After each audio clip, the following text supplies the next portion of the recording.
அண்மைச் செய்தி. சென்னை மயிலாப்பூர் நொச்சிக்குப்பம் பகுதியில் விளையாடிக் கொண்டிருந்த 6 வயது சிறுவனை தெருநாய் கடித்துள்ளது. கூடுதல் விவரங்களை செய்தியாளர் கோபாலகிருஷ்ணனிடம் கேட்கலாம். வணக்கம் கோபாலகிருஷ்ணன், இந்த சம்பவம் தொடர்பான முழு விவரங்களை பதிவு பண்ணலாம். வணக்கம். நாம் தற்போது பார்த்து கொண்டிருக்கிற இந்த பாதிக்கப்பட்ட சிறுவனை தெருநாய் ஒன்று கடித்து குதறியிருக்கிறது.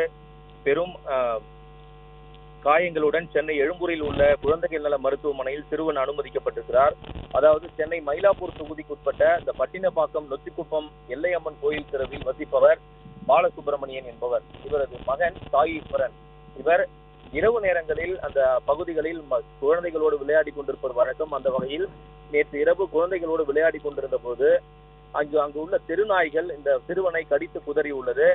இதில் முகம், கை போன்ற இடங்களில் பலத்த காயங்களுடன் மருத்துவமனையில் அனுமதிக்கப்பட்டுள்ள சிறுவனுக்கு தற்போது முகத்தில் மட்டும் 3 தையல்கள் போடப்பட்டு சிகிச்சை மேற்கொள்ளப்பட்டு வருகிறது.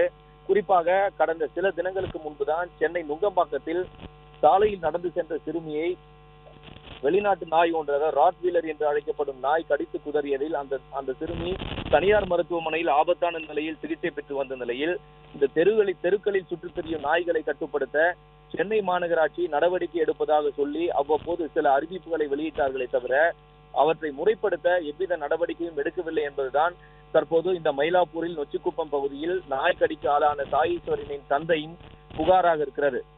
நாய்களை வளர்ப்பதற்கும் நாய்களை பராமரிப்பதற்கும் கொடுத்த கட்டுப்பாடுகள் என்னென்ன என்பது நாய் உரிமையாளர்கள் முறையாக பராமரிக்கிறார்களா, அதே போன்று சாலையில் சுற்றித் திரியும் நாய்களை கட்டுப்படுத்த சென்னை மாநகராட்சி அதிகாரிகள் முறையாக நடவடிக்கை எடுக்கிறார்களா என்பதை மேற்பார்வையிடாததே இதுபோன்று சென்னையில் தொடர் நாய்க்கடி சம்பவங்களுக்கு குழந்தைகள் முதல் பெரியவர்கள் வரை ஆளாவது தொடர்கதையாகி வருகிறது என்பதே பொதுமக்களின் குற்றச்சாட்டாக உள்ளது.